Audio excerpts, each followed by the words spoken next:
Love walked into Tracy Alaney Shannon's life, wearing a torn pink dress and clutching a one-eared stuffed rabbit like it held the secrets of survival. The October rain drummed against Tracy's windshield as she pulled up to the weathered foster home on Brookside Avenue. 28 years old, with calloused hands and a heart that refused to harden despite everything she'd witnessed as a social worker, Tracy had seen enough broken places to know that hope sometimes lived in the most unexpected corners. Tracy adjusted her rearview mirror, catching her own deep brown eyes staring back, tired from another sleepless night of wondering if she was making the right choice. A single black woman adopting a white child in Richmond, Virginia in 2003. The whispers had already started at the Department of Social Services. "Baby girl, you sure about this?" her mother Indira had asked that morning, concern creasing her weathered face. Raising a child is hard enough without adding complications. Her sister Daphne had been more direct.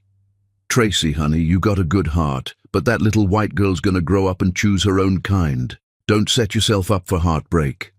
But Tracy had felt it in her bones the moment she saw 3-year-old Elowen Sage Kelly's file photo, a pull so strong it nearly knocked the breath from her lungs. Those green eyes, wide with fear from being abandoned by the people who were supposed to love you most. The foster home's front door opened before Tracy could knock. Mrs. Rodriguez, the harried caseworker, appeared with flour in her graying hair and exhaustion painted around her eyes. "Miss Shannon, thank God you're here. She's been asking for you all morning." Tracy's heart stumbled. "She remembers me?" "Honey, you're the first person to visit her twice in 3 months. Course she remembers." Mrs. Rodriguez stepped aside. "These children, they got memories like elephants when it comes to kindness." They walked through a corridor that smelled of disinfectant and too many broken dreams. Children's voices echoed from somewhere deeper in the house, laughing, crying, existing in that space between families. "Now, I need to prepare you," Mrs. Rodriguez said, pausing outside a bedroom door marked with crayon drawings. Her biological parents, Maeve and Sterling Harper, well, the drugs took everything from them. Left that baby in a hotel room for 3 days before housekeeping found her. She don't talk much about it, but the nightmares still come. Tracy's hands clenched into fists.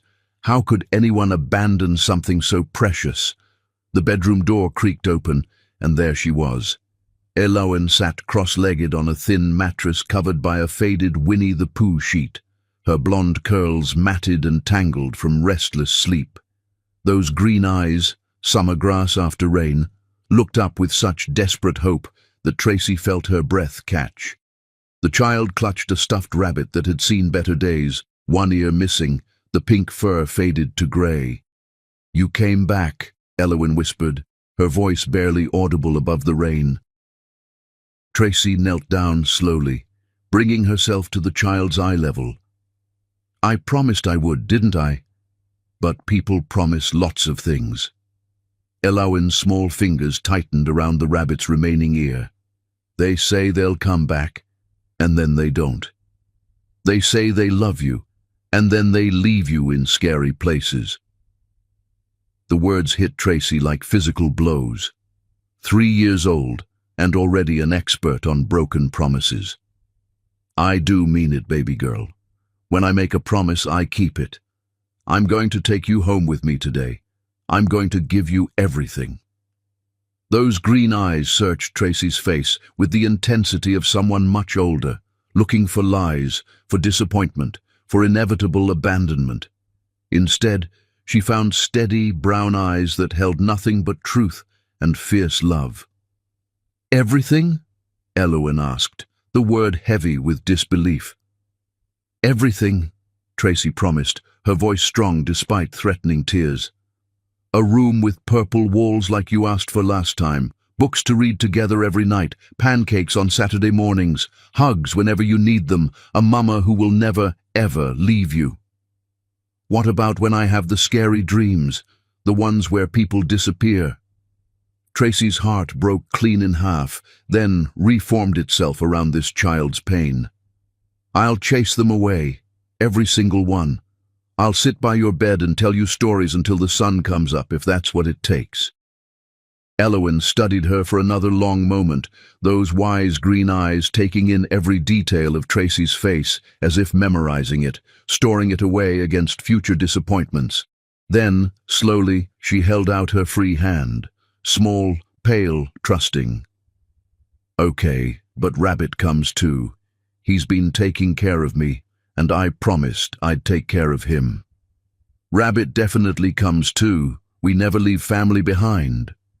The word family hung in the air between them, like a bridge being built, plank by plank, promise by promise. As they walked toward Tracy's modest Honda Civic, Elowen's small hand warm and surprisingly strong in hers, Tracy made silent vows. This child would never know hunger again, never sleep in a strange bed wondering if anyone loved her, never doubt that she was wanted, cherished, worth every sacrifice. The drive home was punctuated by Elowen's careful questions, each one revealing uncertainty. "Will I have my own toothbrush?" "Yes." "Can I pick what we have for dinner sometimes?" "Of course." "Will you still like me if I cry?" "Always." Tracy carried Elowen's few belongings, 2 plastic grocery bags containing 3 outfits, a worn picture book about a lost kitten finding its way home, and a plastic cup with princesses on it, up the stairs to their small apartment. It wasn't much. 1 bedroom for Tracy, a converted den that would become Elowen's room, 1 bathroom, and a kitchen barely big enough for 2 people. But it was clean, safe, and most importantly, home. "This is your room," Tracy said, opening the door to reveal walls she'd painted soft lavender over the weekend, a twin bed with a patchwork quilt her mother had sewn, and a bookshelf already filled with stories waiting to be discovered. Elowen stood in the doorway, overwhelmed by the concept of ownership, of permanence. It's really mine? Just mine?" "All yours, sweetheart. Every purple wall, every book, every corner where you want to play or read or just be quiet." That night, after a dinner of spaghetti with butter, Elowen's choice, and careful conversation about favorite colors and what she wanted to be when she grew up, "A doctor so I can fix people who are broken," Tracy tucked her new daughter into bed. "Tracy!" Elowen's voice came out small in the darkness. "Yes, sweetheart." "What if you change your mind? What if you decide I'm too much trouble?" Tracy sat on the edge of the bed, smoothing the quilt over Elowen's thin shoulders, feeling the rapid beat of a heart that had learned to expect abandonment. "Elowen Sage Kelly," Tracy said firmly but gently, "I have been waiting my whole life to be your mama. There's nothing in this world, nothing that could make me change my mind about loving you." Silence stretched between them, filled only by the sound of rain against the window and 2 hearts learning to beat in sync. Then, barely a whisper, "I love you too, Mama Tracy." Later, after Elowen's breathing had evened into deep rhythm, Tracy sat at her small kitchen table with a notebook and calculator. She worked by lamplight, figuring numbers that didn't quite add up. Her salary as a social worker, $32,000 a year. After rent, utilities, food, and basic necessities for 2 people, there wasn't much left. But college was 16 years away. Elowen would graduate high school in 2019. If Tracy started saving now, worked extra jobs, sacrificed luxuries she'd never had anyway. She opened a new savings account the next morning. The first deposit was only $50, but she wrote on the deposit slip with careful precision, "Elowen's College Fund." Standing outside the bank in the crisp October air, watching Elowen trace patterns on the fogged car window, Tracy made another promise. This one to herself. That little girl would have choices. Real choices. The kind of future that came with education and opportunity and doors that opened instead of slammed shut. Whatever it took. However long it took. However much it cost. 16 years to build a future. 16 years to prove that love chosen was stronger than love inherited. 16 years to show this child that being wanted mattered more than being planned. Everything. She had promised everything, and Tracy Ailey Shannon was a woman who kept her promises. Chapter 2. Building Dreams. 5 years later, Love had learned to wake up at 5:30 a.m. and brew coffee strong enough to fuel dreams that seemed impossible on a social worker's salary. But Tracy Ailey Shannon had discovered that impossible was just another word for requires more creativity. Standing in her small kitchen at dawn, 33-year-old Tracy watched the sunrise paint Richmond's skyline in shades of gold while 8-year-old Elowen hummed Disney songs from her purple bedroom. The sound filled every corner of their apartment with pure joy, the kind that made Tracy's bone-deep exhaustion feel like a small price to pay for paradise. The college fund sat at $23,847.32 after 5 years of meticulous saving. Every penny earned through sacrifices Tracy wouldn't trade for anything. "Mama, Tracy!" Elowen's voice carried the excitement that only Saturday mornings could bring. "Is it pancake day?" "It's pancake day, baby girl," Tracy called back, already reaching for the mixing bowl that had become as sacred as any altar in their sanctuary of chosen family.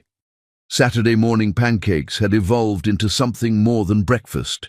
They were dreams served on chipped plates, hopes syruped with maple sweetness, and conversations that built castles in the air, one forkful at a time. Elowen bounced into the kitchen wearing mismatched pajamas and a smile that could power the entire city. At 8, she was all knees and elbows and curiosity, her blonde curls finally tamed by Tracy's patient hands and YouTube tutorials. Those green eyes sparkled with the kind of confidence that comes from being loved unconditionally for 5 straight years. "I want to be a doctor today," Elowen announced, settling into her usual chair. "Dr. Elowen Kelly Shannon. That sounds important, doesn't it?" Tracy's heart swelled. Somewhere along the way, her daughter had hyphenated their names, claiming Tracy's identity as part of her own. "It sounds perfect. What kind of doctor?" "The kind that fixes broken hearts, like you fixed mine." The spatula trembled in Tracy's hand. 8 years old, and this child could reduce her to tears with casual profundity. "Well then, Dr. Kelly Shannon," Tracy said, flipping pancakes with theatrical flair, "we better make sure you have everything you need for medical school." They ate their pancakes while planning Elowen's future, the colleges she'd attend, the lives she'd save, the difference she'd make. With each dream they built together, Tracy mentally calculated the cost and added another shift to her internal work schedule. After breakfast, while Elowen practiced piano, Tracy spread financial documents across her bed like battle plans. 3 jobs weren't enough anymore. Elowen was growing, needed more. Better clothes, school supplies, activities that would build the well-rounded resume colleges wanted. The knock on their door came just as Tracy was tallying numbers that refused to balance. "I'll get it," Elowen called, racing toward the front door. "Wait, baby, let Mama check first." Through the peephole, Tracy saw a man she didn't recognize. Tall, black, with kind eyes and work-worn hands holding a toolbox. "Can I help you?" Tracy asked through the door. "Dorian Matthews, ma'am. Building management sent me to fix your front porch. Said it's been sagging for months." Tracy opened the door to find herself looking into the warmest brown eyes she'd ever seen. Dorian Sage Matthews stood on her rickety porch like he belonged there, his smile genuine and unthreatening. "About time," she said, stepping aside. "I was starting to think we'd fall through to the apartment below." "Can't have that," Dorian said, his voice carrying a hint of laughter, "especially not with this beautiful little lady here." Elowen peeked out with shy curiosity. "Are you going to fix our house?" "Going to try my best. What's your name, princess?" "Elowen Kelly Shannon. I'm 8, and I'm going to be a doctor." "Doctor? Elowen Kelly Shannon. Dorian repeated seriously. That's quite a name for quite a future. Something in his tone made Tracy look at him more carefully. Most people talk to children like they were cute pets. Dorian spoke to Elowen like she was a complete person with important thoughts. "Mama Tracy, can I watch him work?" Elowen asked. "If Mr. Matthews doesn't mind, and if you stay out of the way, I'd welcome the company, but I should warn you, I might need a medical consultation if I hit my thumb with the hammer." Elowen giggled, and Tracy felt something shift in her chest. A door she'd kept locked for 5 years, creaking open just a crack. As the morning progressed, Tracy found herself glancing out the window more often than necessary. Dorian worked with quiet efficiency, explaining his process to Elowen in terms she could understand, treating her questions with genuine seriousness. "Why do you fix houses?" Elowen asked. "Because everybody deserves a safe place to call home," Dorian replied. "Homes are where love lives, where families grow, where dreams get built. When I fix a house, I'm really fixing all the love inside it." Tracy's throat tightened. This stranger understood something fundamental about what she was trying to build. Around noon, Tracy brought Dorian a glass of sweet tea. Their fingers brushed as he accepted the glass, and Tracy felt electricity shoot straight to her core. "Thank you," he said, holding her gaze longer than necessary. "Your daughter's special, smart as a whip and curious about everything." "She's my heart," Tracy said simply. "I can see that. And she's lucky to have a mama who loves her so completely." The way he said "mama" made Tracy's defenses crumble a little more. "What about you?" she asked before she could stop herself. "Family?" "Not yet. Still looking for the right woman to build something beautiful with." His eyes held hers steadily. "Someone who understands that love is about showing up every day, especially when it's hard." Heat flooded Tracy's cheeks. Was he talking about her? By evening, the porch was solid as bedrock, and Dorian was packing up his tools while Elowen chattered about her day at school, her piano practice, her dreams of medical school.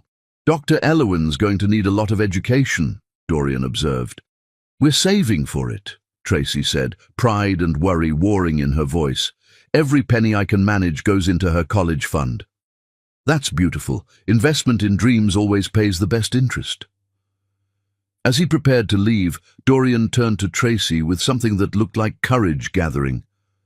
"I was wondering, would you and Elowen like to have dinner sometime? Nothing fancy, just good food and good company." Tracy's heart hammered against her ribs. She hadn't been on a date since before Elowen, hadn't even considered the possibility of someone else fitting into their carefully constructed world. I don't really date," she said finally.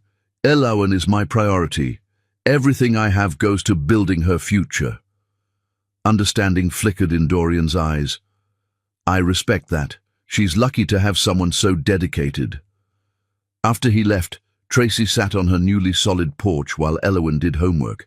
The evening air carried the scent of jasmine and possibility, but Tracy pushed the feeling away. She couldn't afford distractions. That night, she worked her second job, cleaning offices downtown from 10 p.m. to 2 a.m. The work was mind-numbing, but every paycheck brought them closer to Elowen's dreams. By Wednesday, Dorian was back to fix a loose step. By Friday, he'd returned to address a squeaky door. Each visit brought easy conversation, shared laughter, and moments when Tracy forgot to guard her heart. "Mama Tracy," Elowen said one evening as Tracy tucked her into bed. "I like Mr. Dorian. He's nice to us." "He is nice," Tracy agreed carefully. "Do you think he could be our friend? Like a family friend?" The innocent hope in her daughter's voice made Tracy's chest tight. Elowen had never asked about having a father, but watching her with Dorian, Tracy saw something bloom in her daughter, a different kind of security. The following Saturday, Dorian appeared on their porch with a toolbox and a shy smile. "Nothing's broken," Tracy said, opening the door. "I was hoping maybe I could take you ladies to breakfast. That diner down on Broad Street makes pancakes almost as good as yours." Elowen appeared at Tracy's elbow like magic. "Can we, Mama?" "Please." Looking down at her daughter's hopeful face, then up at Dorian's patient expression, Tracy felt her carefully constructed walls beginning to crumble. "Okay," she said softly, "but just breakfast." The diner was warm and crowded, filled with easy Saturday morning energy.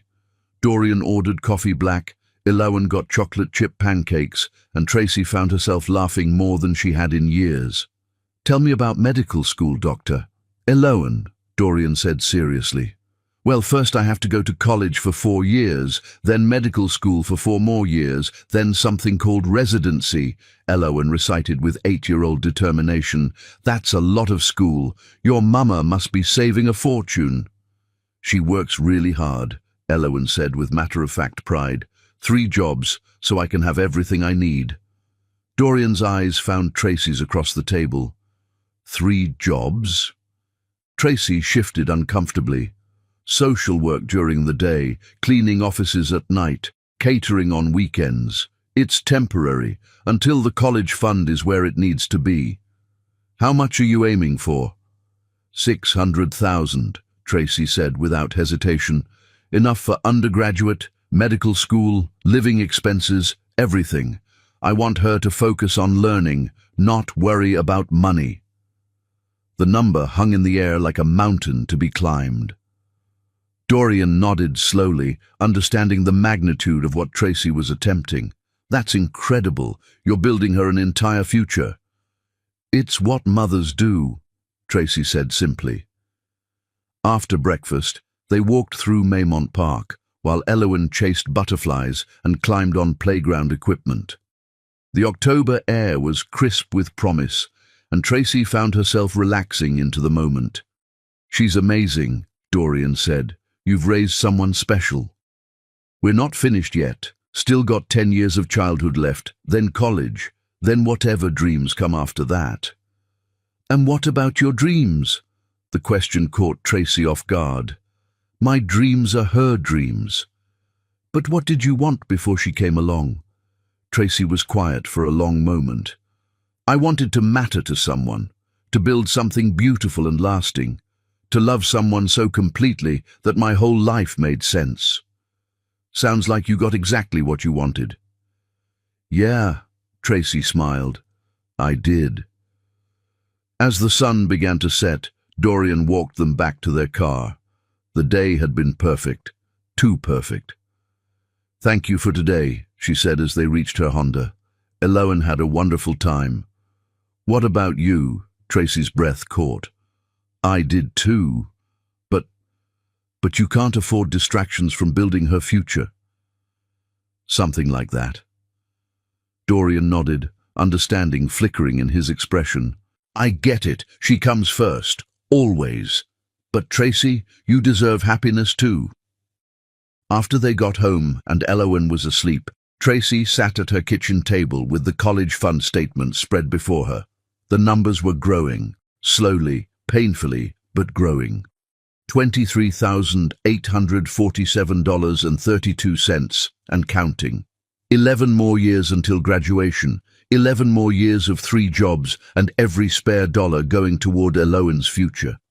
But for the first time in 5 years, Tracy found herself wondering, what would it be like to share this burden? She pushed the thoughts away. Love was a luxury she couldn't afford. Elowen was her priority. Everything else was secondary. But as Tracy finally turned off the kitchen light, she found herself humming, something she hadn't done in years, something that sounded suspiciously like hope. The college fund would grow. Elowen's dreams would come true. Love could wait. 16 years total. 5 years down, 11 to go. Chapter 3. Shadows from the Past. The phone call that would change everything came on a Tuesday morning while Tracy was braiding Elowen's hair for school, both of them humming along to the radio like they'd done every morning for 9 years. 9 years that had flown by like a beautiful dream about to become a nightmare. "Mrs. Shannon?" This is Linda Cross from Child Protective Services. We have a situation regarding Elowen's case that requires your immediate attention. 37-year-old Tracy's fingers stilled in her daughter's golden curls. 12-year-old Elowen twisted around in her chair, green eyes immediately alert to the change in her mother's breathing. "What kind of situation?" Tracy asked, forcing her voice to remain steady. "Maeve and Sterling Harper have petitioned the court for supervised visitation rights. They've been clean for 8 months, completed a rehabilitation program, and their attorney believes they have a strong case for reconnection." The words hit Tracy like ice water. Maeve and Sterling Harper, the names she'd hoped never to hear again, the ghosts from Elowen's past that had haunted Tracy's dreams. "Mama?" Elowen's voice was small, uncertain. "Who are you talking to?" Tracy covered the phone's mouthpiece, forcing a smile that felt like broken glass. "Just work stuff, baby girl. Finish getting ready for school." But Elowen was too smart, too intuitive. She'd inherited her mother's ability to read emotional storms in the air. "Mrs. Shannon, are you there?" "I'm here," Tracy whispered. "What exactly are they requesting?" "Supervised visits initially, 1 hour per week at the Family Services Center. If those go well, they want to work toward building a relationship with their biological daughter." Their biological daughter. The phrase slammed into Tracy's chest like a physical blow. After 9 years of scraped knees and bedtime stories, of homework help and piano recitals, these strangers wanted to waltz back in because they'd finally gotten sober. "Do I have any say in this?" Tracy asked. "As her legal guardian, you can object."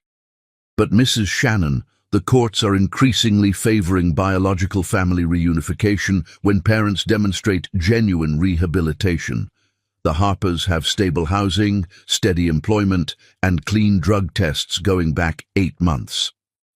Tracy's hand tightened on the phone. 8 months clean versus 9 years of unconditional love. "When?" she asked quietly. "The hearing is scheduled for next week. You'll need legal representation." After hanging up, Tracy stood frozen in her kitchen, staring at the breakfast dishes she'd washed 1,000 times, the coffee maker that brewed hope every morning, the refrigerator covered with allowance artwork and honor roll certificates. This life they'd built together suddenly felt as fragile as spun glass. "Mama Tracy." Elowen appeared in the doorway, backpack slung over her shoulder, concern written across her 12-year-old features. "You look scared. What's wrong? How do you tell a child that the people who abandoned her want her back? How do you explain that love and law don't always align?" "Come sit with me, sweetheart," Tracy said, settling onto their worn couch and patting the cushion beside her. Elowen curled up against Tracy's side, fitting into the space that seemed carved specifically for her small body. "Are we in trouble?" "No, baby. We're not in trouble." Tracy chose her words carefully. "Do you remember how we've talked about your birth parents, Maeve and Sterling?" Elowen nodded slowly. "The ones who couldn't take care of me because they were sick." "That's right. Well, they've been working very hard to get better, and now they want to meet you." Green eyes searched Tracy's face with the intensity of someone much older. "Do I have to?" "The judge thinks it might be good for you to know them. Just visits, with someone there to make sure everyone's safe."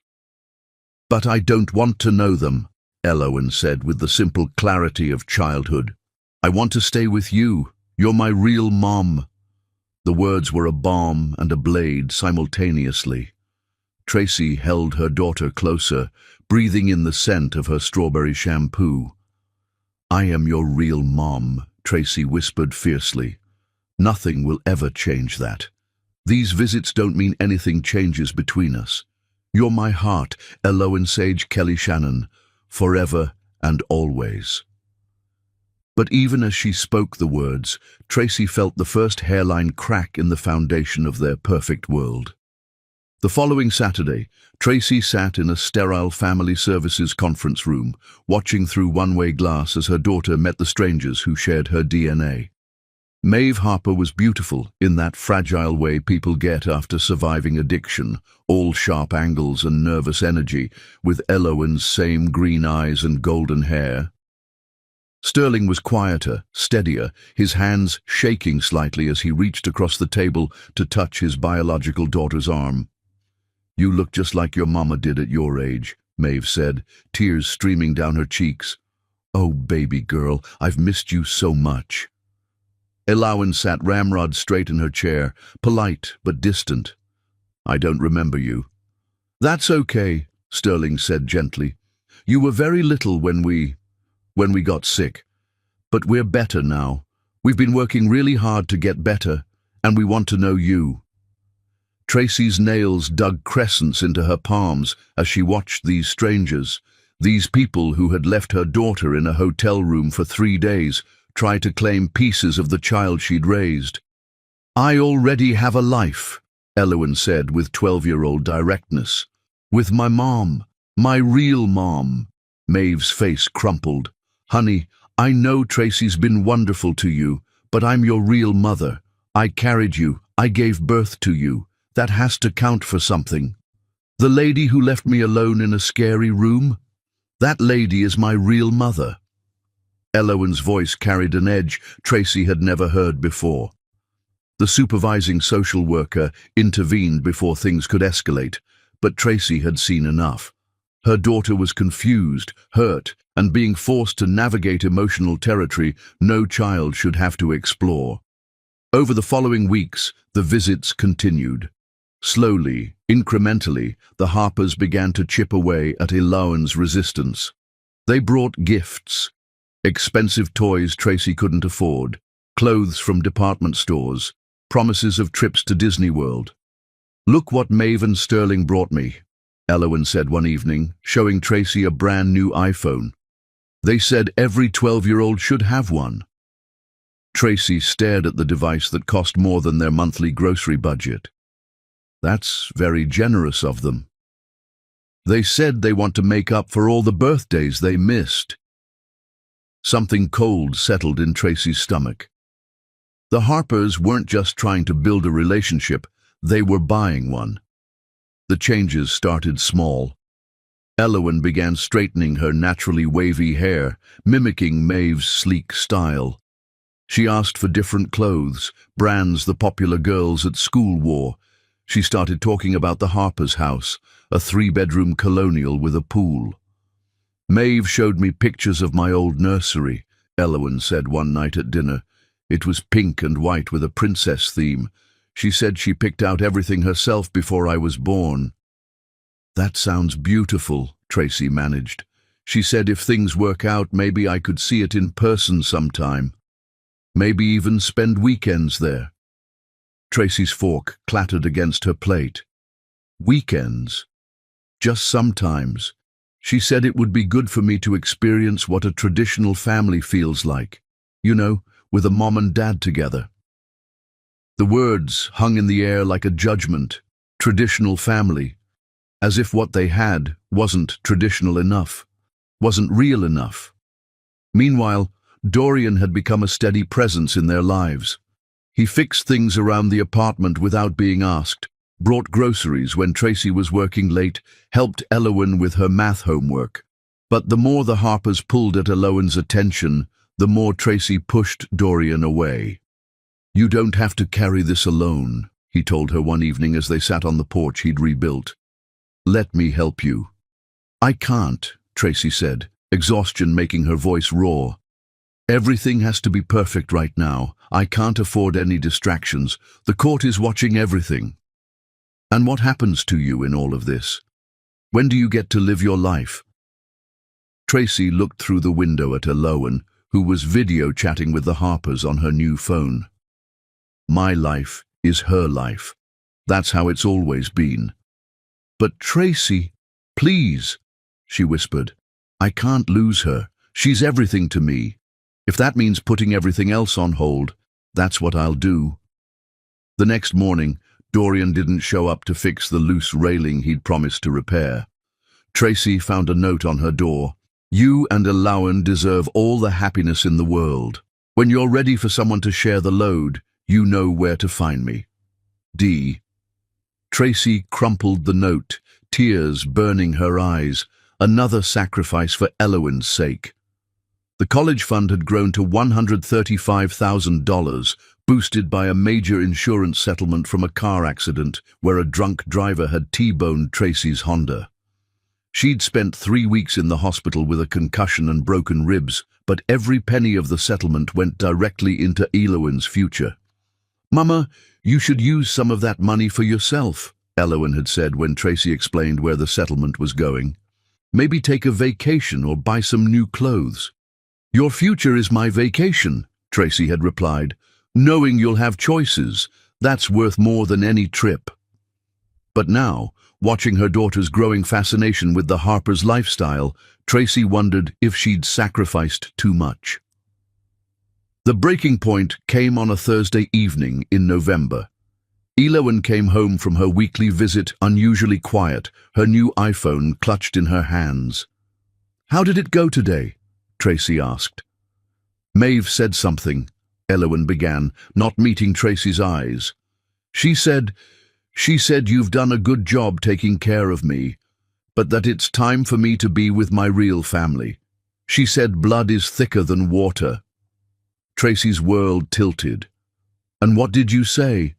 "I said you are my real family." But then Sterling explained about genetics and how I get my green eyes from Maeve and my height from him, and how I'm going to look just like them when I grow up. Alawan finally looked up, confusion written across her features. "Mama, why don't we look alike?" The question Tracy had been dreading for years. "Because sometimes the best families are chosen, not born," Tracy said carefully. "Love doesn't come from sharing the same eyes or hair color. It comes from showing up every day, even when it's hard." "But they said I belong with people who look like me. They said identity matters, heritage matters." Identity. Heritage. The words the Harpers were using to slowly poison their relationship. "Alawan," Tracy said, kneeling in front of her daughter's chair, "do you remember when you were little, and you used to have nightmares? Who chased them away?" "You did. And when you learned to ride a bike and fell down and scraped your knee, who put on the bandages?" "You did.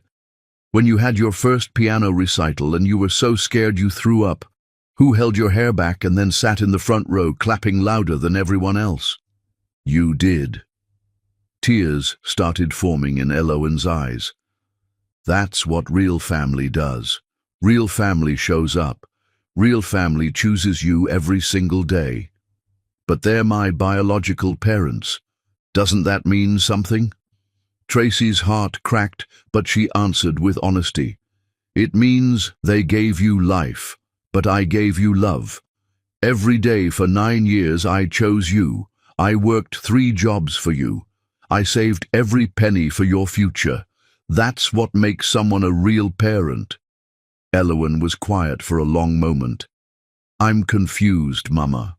I love you, but they keep saying I need to know where I come from. And what is it they think they can give you that I can't?" "A traditional family. 2 parents who are married. People who look like me.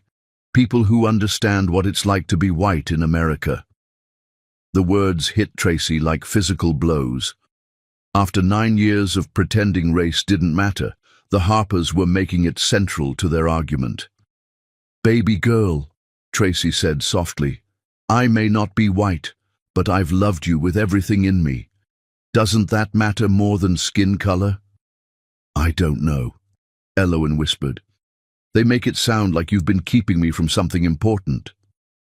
That night, after Alawan was asleep, Tracy sat at her kitchen table with the college fund statements spread before her. $135,000 and growing. 9 years of her life's work. But for the first time since she'd adopted Alawan, Tracy wondered if love would be enough to keep her daughter home. The Harpers had money, time, and the one thing Tracy could never give Elowen, biological connection. All Tracy had was love. 9 years of showing up, of choosing Elowen every day. She prayed it would be enough. 7 more years until graduation. 7 more years to prove that chosen love was stronger than inherited connection. The battle for Elowen's heart had officially begun. Chapter 4. The seduction begins.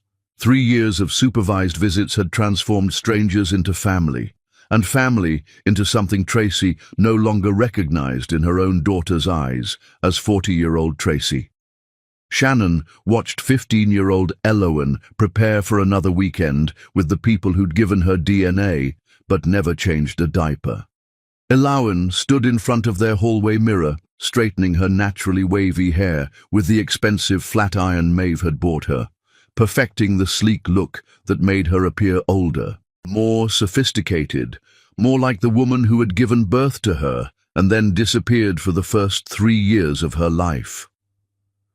"You sure you need to straighten it every day?" Tracy asked from the kitchen, trying to keep her voice light while her heart broke a little more each morning. "Your natural curls are so beautiful."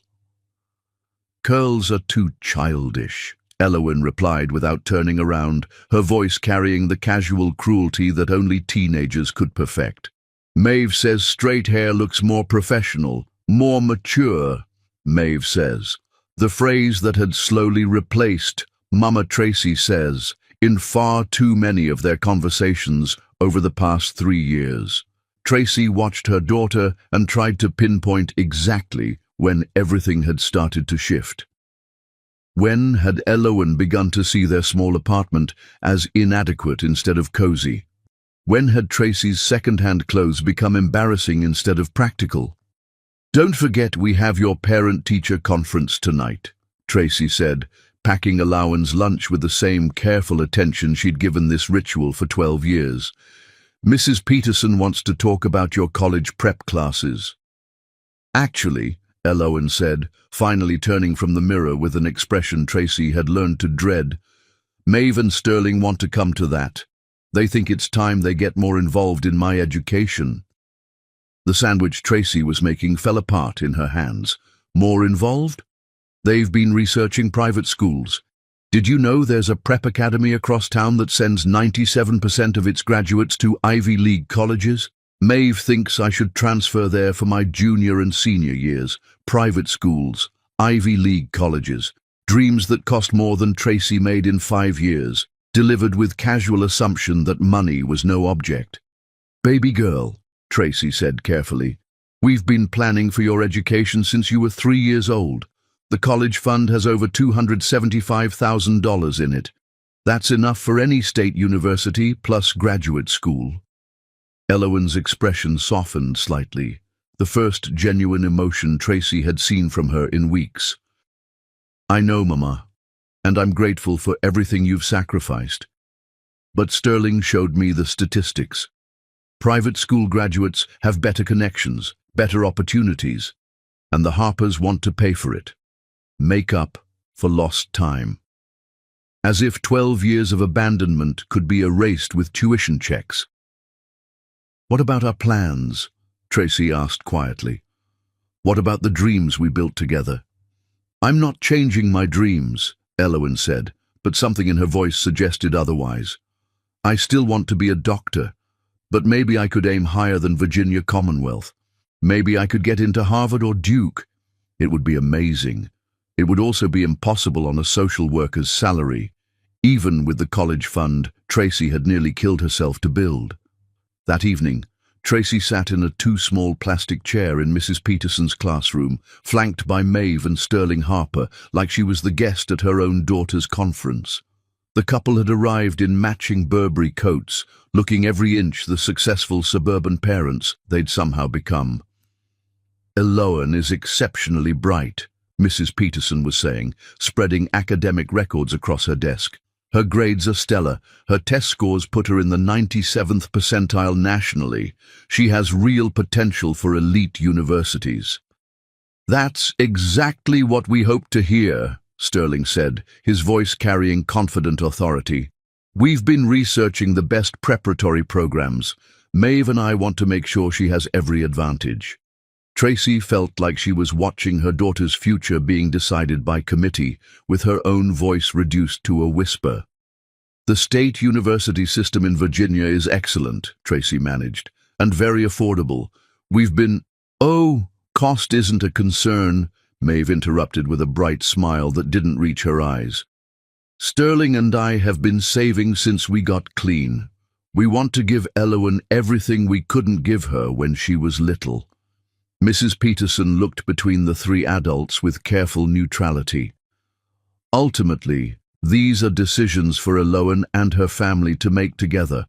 I will say that she's mentioned being interested in several prestigious programs lately. After the conference, Tracy found herself walking to her car alone while Elowen rode with the Harpers to their favorite restaurant, a place with cloth napkins and wine lists that Tracy had never been able to afford.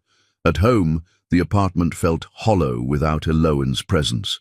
Tracy sat at her kitchen table with the college fund statements spread before her like battle plans. $275,000, 12 years of her life's work, 12 years of sacrificing everything for this moment, but the numbers that had once seemed like victory now felt like defeat. What was $275,000 against unlimited resources? What were state universities against Ivy League dreams? The front door opened just after 10 p.m. and Elowen floated in with the dreamy expression of someone who'd been thoroughly spoiled. "How was dinner?" Tracy asked. "Amazing. We went to that new steakhouse downtown, you know, the one in the fancy hotel. Sterling ordered wine for them and sparkling cider for me, and we talked about my future like I was already an adult." "What kind of future?" Elowen settled onto the couch, her expression growing animated in a way Tracy rarely saw anymore. "They showed me brochures for boarding schools.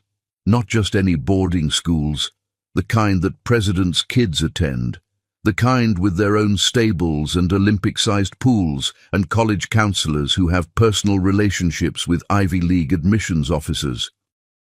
Tracy's heart sank. "Boarding school? You want to leave home?" "Not leave," Elowen said quickly, but something in her eyes suggested she'd already mentally packed.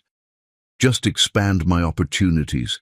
Maeve went to boarding school and she said it was the best experience of her life. She learned independence, made connections that still benefit her today." Of course she did. A love story built on privilege and opportunity, the kind of romance that happened in boarding schools and country clubs. "What about us?" Tracy asked quietly.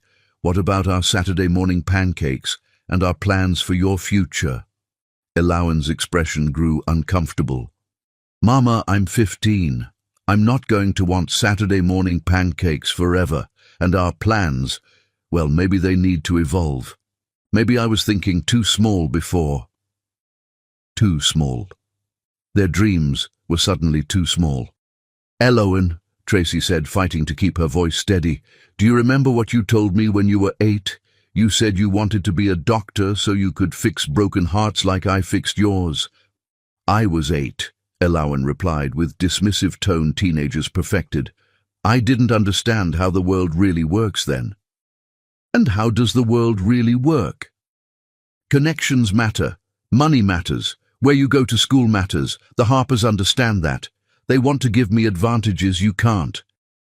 The truth, delivered with teenage bluntness, hung in the air between them like a blade.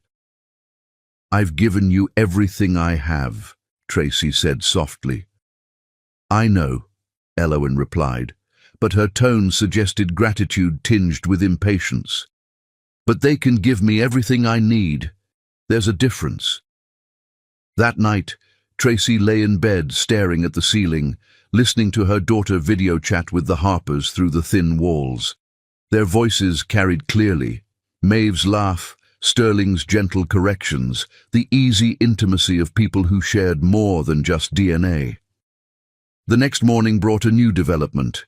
Elowen appeared at breakfast with a sheaf of papers. "The Harpers want to take me on a college tour," she announced without preamble. Spring break. We'd visit Harvard, Yale, Princeton, Duke. All the schools I could never see otherwise. Tracy's coffee grew cold in her hands. A college tour. Just for a week. Sterling has connections at most of these schools, alumni networks, professors he knows. He says I should see what's possible before I limit myself to state schools. Limit myself. As if the dreams they'd built together were somehow a cage instead of a foundation. "What about our spring break plans?" Tracy asked. "We always spend that week together, remember? We were going to visit Virginia Tech and UVA. "Those schools will still be there," Owen said with casual dismissal. "But this is a once-in-a-lifetime opportunity. The Harpers are paying for everything. Flights, hotels, meals. They want to show me what my future could look like." Tracy stared at her daughter and realized that somewhere along the way, Owen had begun to see Tracy's dreams as obstacles to overcome rather than goals to achieve. "If that's what you want," Tracy said finally. "It is. And Mama." Owen's voice softened slightly. "They want you to know this doesn't change anything between us. You're still my mom. You raised me, you loved me, you gave me everything you could. But now I have more options. Isn't that what you always wanted for me? More choices?" Choices. Yes, Tracy had wanted Owen to have choices, but she'd never imagined that one of those choices would be choosing a different family altogether. After Owen left for school, Tracy called in sick to work, the first time in 12 years, and sat at her kitchen table trying to understand how everything had gone so wrong. The college fund statements mocked her from the table, $275,000 that suddenly seemed like pocket change. The Harpers weren't just offering Owen a better education or more opportunities. They were offering her a different identity, one where she belonged to people who looked like her, who understood her world, who could give her everything she'd ever dreamed of and more. And Tracy. Tracy was just the woman who'd kept her safe until her real family could come claim her. 4 more years until graduation. 4 more years to prove that love chosen was stronger than love inherited. The college fund would keep growing. The sacrifice would continue. But for the first time since she'd brought Owen home, Tracy wondered if love would be enough to keep her there. Chapter 5. The Growing Divide. The day Tracy realized she'd become a stranger in her daughter's life, she was standing in the parking lot of Richmond Country Club, watching 17-year-old Owen laugh at something River Cassian Brooks whispered in her ear, while 42-year-old Tracy felt every one of her 16 years of sacrifice crystallizing into painful understanding that love wasn't always enough. River was everything Tracy had expected Owen to eventually choose: tall, blonde, effortlessly wealthy, with the kind of casual confidence that came from never doubting your place in the world. His family owned half the commercial real estate in Richmond, and he wore that privilege like a well-tailored jacket, comfortable and unquestioned. But it wasn't River that made Tracy's chest tight with recognition and loss. It was the way her daughter moved in his world. Shoulders back, chin lifted, speaking in modulated tones that would have made Maeve Harper proud. This wasn't the girl who used to practice piano with fierce concentration, dreaming of medical school while eating pancakes on Saturday mornings. This was someone else entirely, someone who belonged to a world Tracy could observe but never enter. "She looks happy," said Lyra Washington, Tracy's best friend since college, who'd driven out to witness this latest milestone in Owen's transformation. Different, but happy. Different was an understatement. 17-year-old Owen had grown into her beauty with effortless grace that stopped traffic and started conversations. Her hair fell in perfect waves, no longer the stick-straight style Maeve had preferred, but something more natural that somehow managed to look expensive. She wore a sundress that probably cost more than Tracy's monthly rent, and she moved through the country club crowd like she'd been born to it. Which, technically, she had been. The Harpers might have been addicts when Elowen was born, but they came from money, old Virginia money that had weathered addiction and scandal and emerged intact, ready to reclaim what was theirs. "She doesn't even see me," Tracy murmured, watching as Elowen posed for photos with River's family, fitting seamlessly into their sun-drenched, privilege-soaked world. This was Elowen's senior year, and every moment felt like another step away from the life they'd built together. The college fund had reached $425,000, Tracy's entire existence sacrificed and distilled into numbers on a statement, but it no longer seemed to matter. The Harpers had bigger plans, deeper pockets, and most importantly, they had Elowen's attention. "Tracy Shannon?" A voice interrupted her brooding. Tracy turned to find a woman about her own age, immaculately dressed, with the kind of smile that never quite reached the eyes. "I'm Patricia Brooks, River's mother. I've heard so much about you from Elowen." So much. Tracy wondered what exactly her daughter had shared about their small apartment, Tracy's 3 jobs, their Saturday morning pancakes that had somehow become embarrassing relics of childhood. "It's nice to meet you," Tracy managed. "River just adores Elowen. They make such a beautiful couple, don't you think?" Patricia's gaze swept over Tracy's department store dress with the kind of assessment wealthy women perfected. "And she's so accomplished. Valedictorian, early admission to Duke, full scholarship to the pre-med program. You must be very proud." Duke, full scholarship. This was the first Tracy was hearing of either development. Yes, very proud," Tracy said, feeling like an actress who'd forgotten her lines. "Of course, we're delighted she'll be close by. North Carolina isn't far at all, and the Harpers have that lovely house in Charlotte, so she'll have family nearby during her college years." The Harpers had a house in Charlotte. Elowen was going to Duke. These were fundamental facts about her daughter's future that Tracy was learning from a stranger at a country club where she didn't belong. After the party, Tracy drove home in silence, her hands shaking on the steering wheel. When she pulled into the parking lot of their apartment complex, with its cracked asphalt and flickering security lights, the contrast to the manicured country club felt like a physical blow. Elowen came home after midnight, floating through the door with the dreamy expression of someone who'd been thoroughly validated by a world that appreciated her worth. "How was the party?" Tracy asked from the couch, where she'd been pretending to read while actually listening for the sound of her daughter's key in the lock. "Amazing," Elowen said, settling into the chair across from her with uncharacteristic willingness to engage. "River's family is so welcoming. They treat me like I already belong." "And do you?" "Belong, I mean." Elowen considered the question with the seriousness she'd inherited from Tracy. "I think I do. For the first time in my life, I'm around people who look like me, who come from similar backgrounds. It feels natural." Similar backgrounds. As if the first 14 years of Elowen's life had been some kind of cultural misunderstanding, a temporary detour from her true destiny. "Speaking of backgrounds," Tracy said carefully, "Mrs. Brooks mentioned Duke University. Full scholarship?"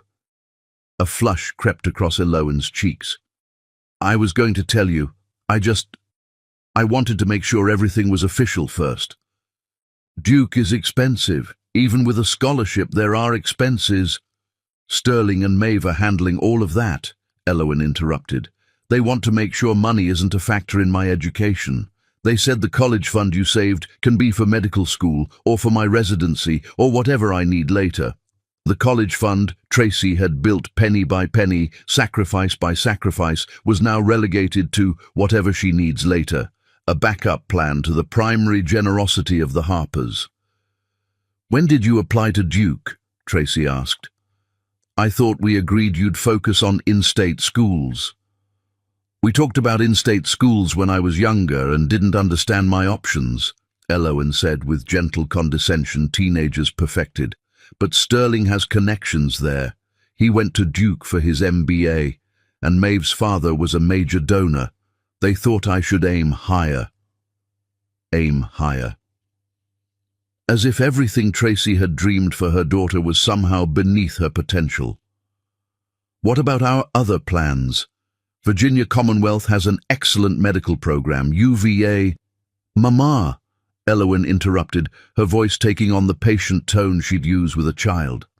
Those are good schools, but Duke is elite. The connections I'll make there, the opportunities that will open up, it's a completely different level.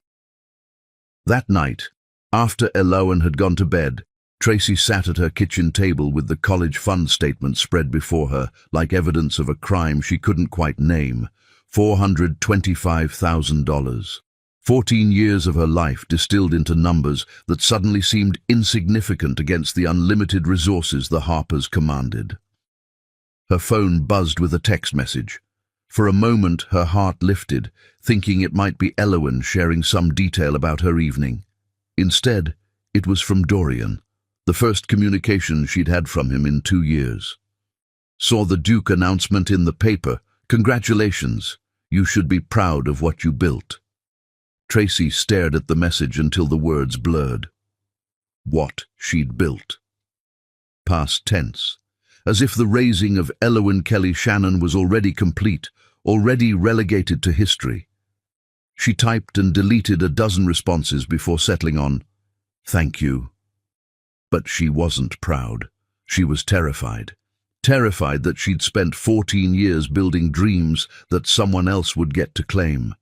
Terrified that love and sacrifice weren't enough when competing against money and biology. The next few months passed in a blur of senior year milestones that felt more like a countdown to goodbye than celebrations of achievement. Elowen's graduation approached like a storm system Tracy could see, building on the horizon, but felt powerless to deflect. The Harpers had taken over most of the planning, the party, the photographer, the dinner reservations at Richmond's most exclusive restaurant. Tracy found herself relegated to the role of observer in her own daughter's milestone moments, watching from the sidelines as other people orchestrated the celebration of a child they'd had no hand in raising. But it was the conversation she overheard 3 weeks before graduation that finally broke something essential inside Tracy's carefully guarded heart. She'd come home early from work, a rare afternoon off, to find Elowen on the phone in her bedroom, door cracked open just enough for her voice to carry.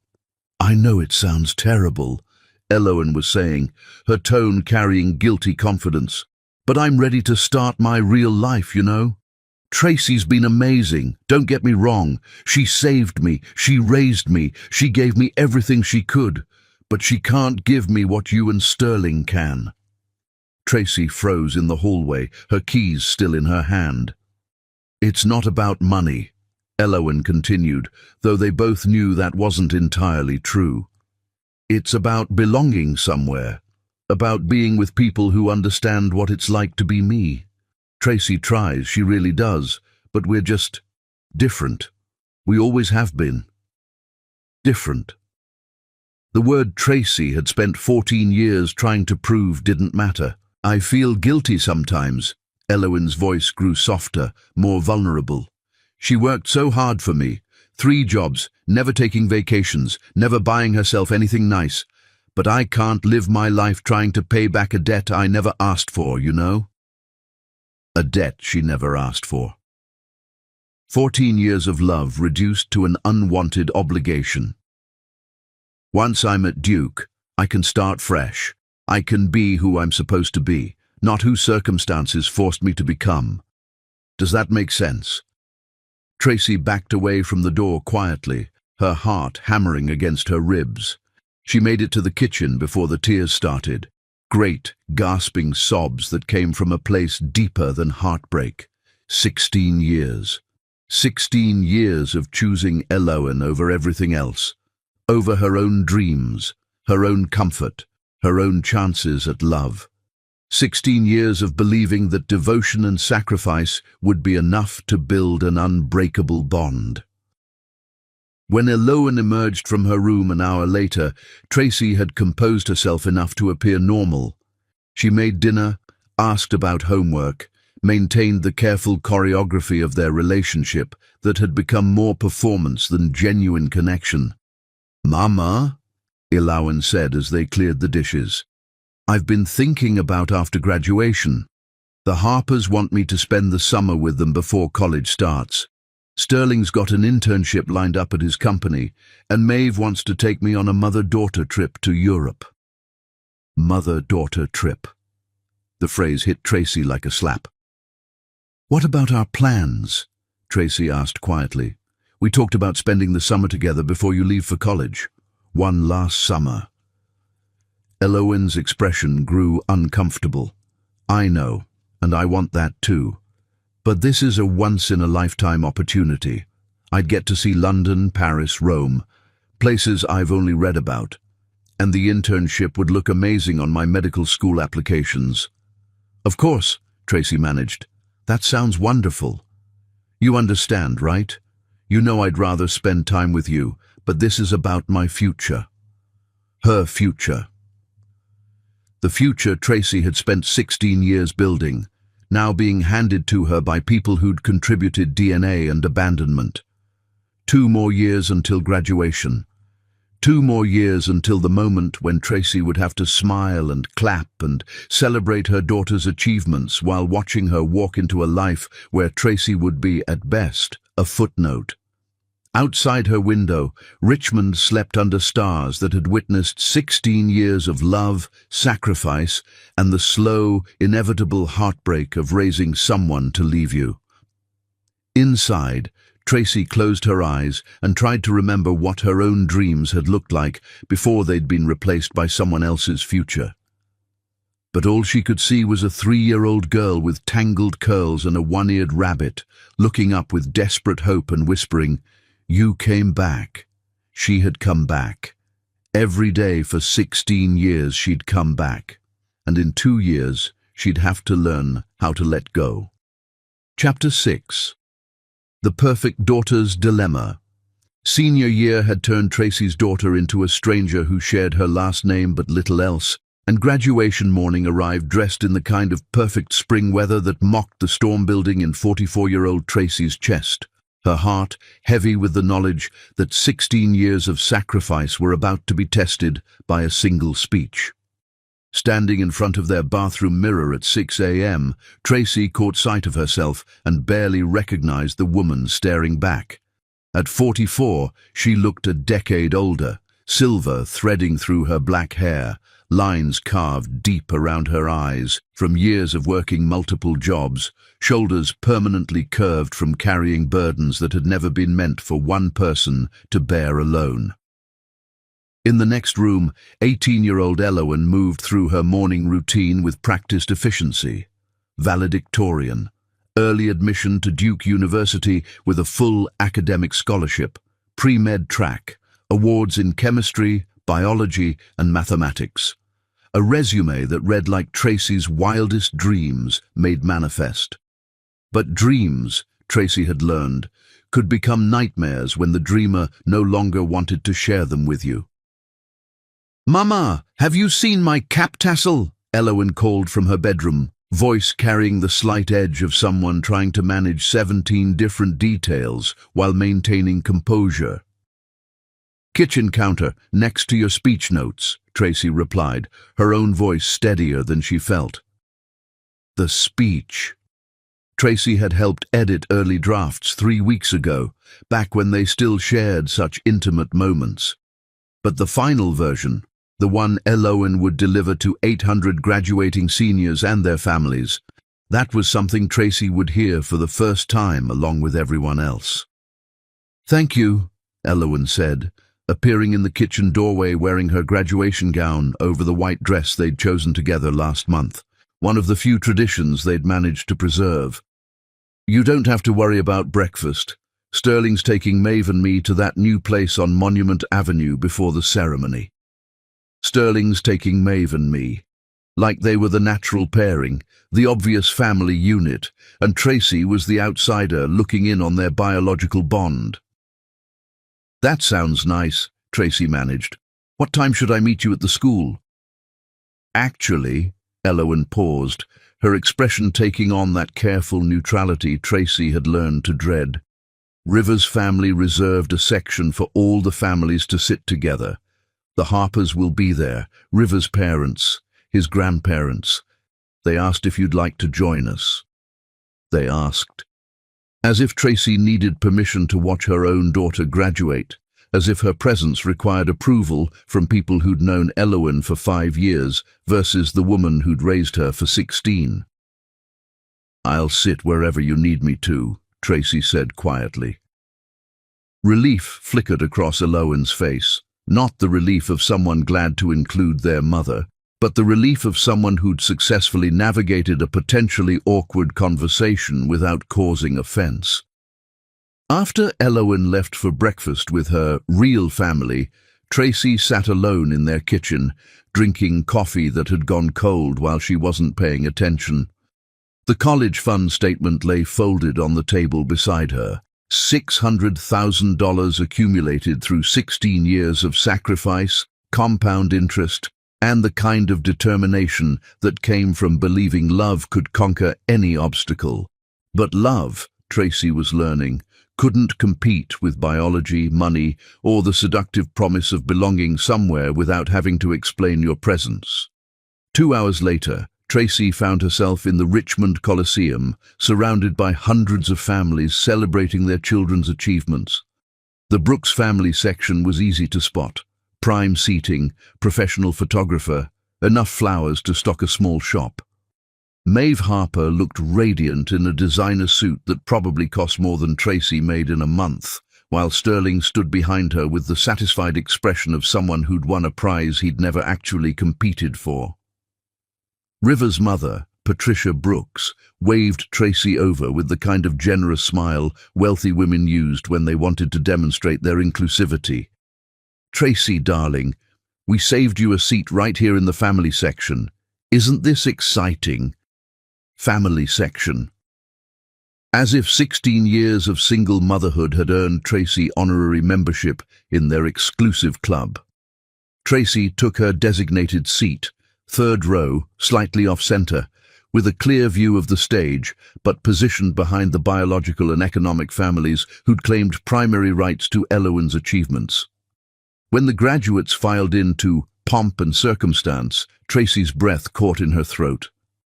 Elowen looked luminous, golden hair catching the arena lights, smile radiant with the confidence of someone who'd mastered every challenge set before her. This was the 3-year-old who'd clutched a 1-eared rabbit and asked if Tracy would still love her if she cried. The ceremony proceeded with expected pageantry, school songs, administrative speeches, the presentation of awards that Elowen won in multiples, academic excellence, leadership, community service, a litany of achievements that represented not just Elowen's hard work, but Tracy's sacrifice, Tracy's guidance, Tracy's belief that her daughter could accomplish anything. But when the microphone was handed to the valedictorian for her address to the graduating class, Tracy felt her heart rate accelerate with something that might have been anticipation or might have been dread. Elowen approached the podium with the poise of someone born to command attention. The arena quieted, 800 families focusing on this 18-year-old girl who represented the best of what public education could accomplish. Fellow graduates, families, faculty, and friends, Elowen began, her voice carrying clearly through the microphone. Today marks not just the end of our high school journey, but the beginning of who we're meant to become. Tracy leaned forward, every word landing in her chest like stones dropped in still water. As I look out at all of you, I'm reminded that we are the sum of everyone who believed in us, who sacrificed for us, who loved us enough to demand our best even when we didn't think we had it to give. The camera focused on Elowen's face, broadcasting her image to screens throughout the arena. Tracy saw her own features reflected in her daughter's bone structure, the determined set of her jaw, the way she held her shoulders when she was nervous.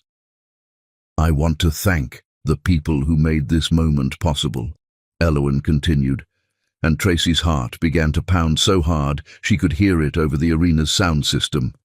First and foremost, I want to thank my real mom, Tracy Eileen Shannon. The words hit Tracy like lightning. Real mom. After 5 years of watching Elowen gravitate toward the Harpers, after months of feeling like a placeholder in her own daughter's life, real mom. Mama Tracy. Elowen's voice grew stronger, more emotional. You took a broken 3-year-old and loved her into becoming the woman standing before you today. You worked 3 jobs so I could take piano lessons. You lived on nothing so I could have everything. You sacrificed your own dreams so mine could come true. Tracy was crying now, ugly, gasping sobs that she tried to muffle behind her hands. Around her, the Brooks family section had grown uncomfortably quiet, perhaps recognizing that they were witnessing something more intimate than a typical graduation speech. Every achievement I've earned, every opportunity I've been given, every door that's opened for me, it all exists because you chose to love me completely, unconditionally, and forever. Elowen continued, her own voice beginning to crack with emotion. You taught me that family isn't about who shares your DNA. It's about who shows up every single day, through every struggle, every triumph, every moment when you wanted to give up but didn't because someone else needed you to keep going. The applause that followed was thunderous, but Tracy barely heard it. Her daughter, her beautiful, brilliant, complicated daughter, had just claimed her publicly, had just acknowledged 16 years of devotion in front of 800 people. But something in Elowen's expression as she paused, something in the way she gripped the podium, told Tracy that the speech wasn't over, that the moment she'd been dreading was still coming. At the same time, Elowen's voice grew steadier, more controlled. I want to acknowledge my biological parents, Maeve and Sterling Harper, who gave me life and who have worked so hard to become part of my story again. Recovery is a courageous journey, and I'm grateful for the opportunity to know the people who created me. There it was, the diplomatic balancing act that honored Tracy's sacrifice while making room for the Harpers' biological claim. But most importantly, Elowen's voice strengthened and Tracy held her breath. I want to announce that I'll be spending this summer with my biological family in California, exploring that side of my heritage and getting to know the relatives I never knew I had. After freshman year at Duke, I plan to transfer to their California campus to be closer to my biological family and to start building the life I was meant to have. The final words landed like bombs in Tracy's chest. The life I was meant to have. As if 16 years with Tracy had been some kind of detour from Elowen's true destiny. The arena erupted in applause, but Tracy sat frozen in her chair, the world spinning around her. Her daughter had called her real mom, but had also just announced she was leaving for a different life, one where Tracy would be a grateful memory instead of a daily presence. As the graduates filed out for pictures with family, Tracy found herself swept up in the chaos of 800 people trying to locate their children. By the time she spotted Elowen, her daughter was already surrounded by the Brooks and Harper families, posing for professional photographs that would commemorate this moment forever. Tracy hung back, uncertain of her place in this choreographed celebration. She'd been acknowledged as the real mom, but she felt like a supporting actor in someone else's graduation story. "Mama!" Elowen's voice cut through the crowd, and suddenly she was there, launching herself into Tracy's arms with the kind of unguarded enthusiasm Tracy hadn't experienced in months. "You did it, baby girl," Tracy whispered into her daughter's hair, holding her close and breathing in the familiar scent of her strawberry shampoo. "I'm so proud of you." "I couldn't have done any of it without you," Elowen said, pulling back to look Tracy in the eyes. "You know that, right? Everything I am, everything I've accomplished, it's all because of you." But even as they held each other, Tracy was aware of the Harpers and Brooks families waiting nearby, patient but expectant. There would be a celebratory dinner at Richmond's most expensive restaurant. There would be toasts and gift-giving and planning for Eloine's summer with the Harpers before she left for Duke. And Tracy would be invited, not as the primary architect of Eloine's success, but as an honored guest in a celebration orchestrated by people with deeper pockets and biological authenticity. "I love you, Mama Tracy," Eloine said, the words carrying the weight of 16 years of shared history. "That will never change, no matter what happens next." No matter what happens next. The phrase that confirmed Tracy's deepest fear, that graduation wasn't just the end of high school, but the end of the life they'd built together. "I love you too, baby girl," Tracy replied, releasing her daughter into the arms of people who'd played no part in raising her, but who would play a starring role in her future. That night, alone in their apartment, Tracy sat surrounded by 16 years of memories, photo albums, report cards, artwork, piano recital programs. The college fund statement lay on the table. $600,000. 16 years of her life converted into numbers that would fund someone else's dreams of claiming her daughter. She'd been called real mom in front of 800 people. But real moms, Tracy was learning, could be honored and replaced simultaneously. They could be thanked for their service and then gently moved aside to make room for people with better resources and biological authenticity. The graduation speech had been perfect, diplomatic, grateful, and devastating, just like the daughter who delivered it. Chapter 7. The Aftermath. The silence in Tracy's Honda Civic during the drive home from graduation was deafening, filled with the weight of 16 years of love colliding with 18 years of biological entitlement, and Tracy knew that everything she'd built was about to crumble in ways she'd never imagined possible. Eloine sat in the passenger seat, still wearing her cap and gown, clutching the diploma that represented both Tracy's greatest triumph and her impending loss. The silver heart necklace Tracy had given her that morning caught the afternoon light, a symbol of their unbreakable bond that was already showing hairline cracks. "Mama," Eloine said finally, her voice small in the way it used to be when she was 3 years old and afraid of thunderstorms. "Are you angry with me?" Tracy's hands tightened on the steering wheel.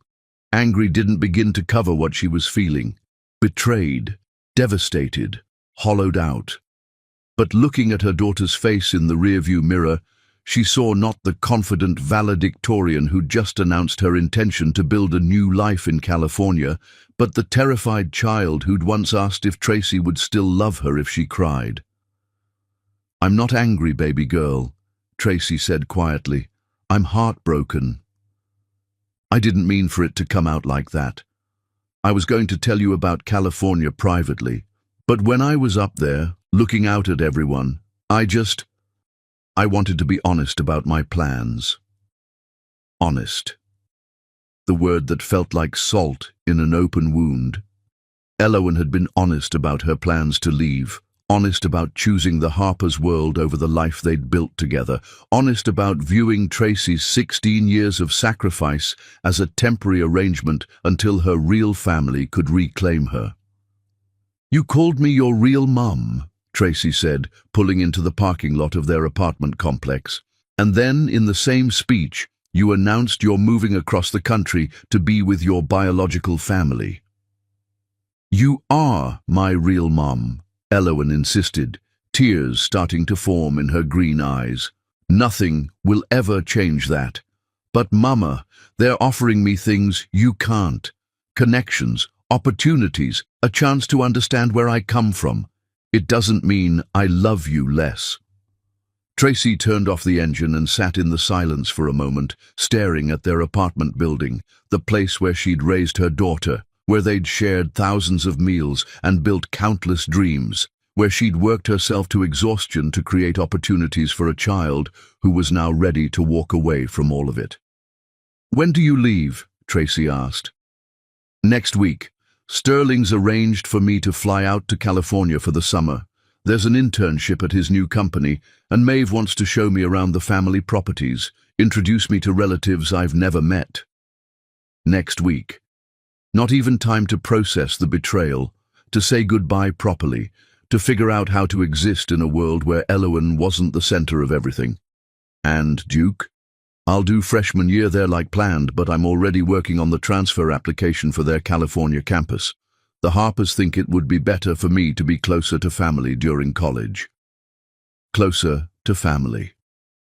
The phrase that relegated Tracy to something less than family, something temporary and disposable. They climbed the stairs to their apartment in silence, Elowen's graduation gown rustling with each step like the sound of dreams being packed away. Inside, the space felt different. Not like home, but like a place Elowen was already preparing to leave. "I need to start packing," Elowen said, hovering in the doorway between the living room and her bedroom. "Sterling said I should bring summer clothes and anything that's important to me." Anything that's important to me. Tracy wondered if that category included the woman who'd raised her, or if Tracy would be left behind with the childhood furniture and outgrown clothes. While Elowen packed, Tracy sat at her kitchen table with the college fund statement spread before her. $600,000. 16 years of her life converted into numbers that were about to fund someone else's vision of Elowen's future. She thought about all the nights she'd worked cleaning offices while Elowen slept, all the meals she'd skipped so her daughter could have better nutrition, all the vacations she'd never taken and dreams she'd deferred. Every sacrifice had been made with the assumption that she was investing in their shared future, not subsidizing someone else's family reunion. Her phone rang, interrupting her spiral of self-pity. The caller ID showed Lyra Washington's name. "How are you holding up?" her best friend asked without preamble. "I don't know," Tracy said honestly. "She called me her real mom in front of 800 people, and then announced she's moving to California to be with her biological family. How am I supposed to process that?" "Maybe she's just confused. 18 is young to make decisions about where you belong." "She's not confused, Lyra. She's made her choice. The Harpers can give her things I never could, money, connections, a lifestyle I'll never be able to match. And most importantly, they can give her an identity that doesn't require explaining why she doesn't look like her mother." But they didn't raise her. They didn't sit up with her when she had nightmares, or teach her to ride a bike, or work 3 jobs to pay for her piano lessons. Apparently, that doesn't matter as much as I thought it did. After hanging up, Tracy walked through the apartment, taking inventory of 16 years of shared life. Elowen's baby photos on the refrigerator, her piano recital programs on the coffee table, the growth chart penciled on the kitchen doorframe, the purple bedroom where a 3-year-old had learned to feel safe for the first time. All of it was about to become a museum of a relationship that was being reclassified as temporary guardianship. From Elowen's room came the sounds of packing, dresser drawers opening and closing, hangers scraping against the closet rod, the soft thud of items being placed in suitcases. Tracy recognized the efficiency her daughter brought to everything she did, the same methodical approach she'd used to earn valedictorian honors.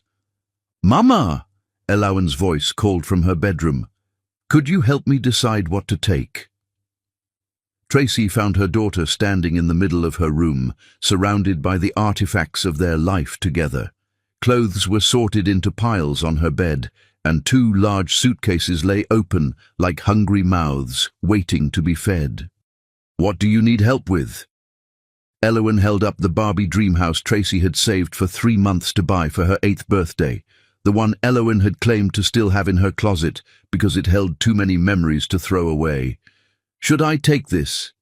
It seems silly, but..." "But what?" "But it reminds me of how hard you worked to make me happy. Even when we didn't have much, you always found a way to give me what I wanted." Tracy's throat constricted. "If it's important to you, take it. What about this?" Elowen held up the stuffed rabbit that had travelled with her from the foster home, one-eared, threadbare, the first family she'd ever known. "That goes with you wherever you go," Tracy said firmly. "Rabbit has been with you longer than I have." They packed in companionable silence for a while, sorting through the accumulated treasures of childhood.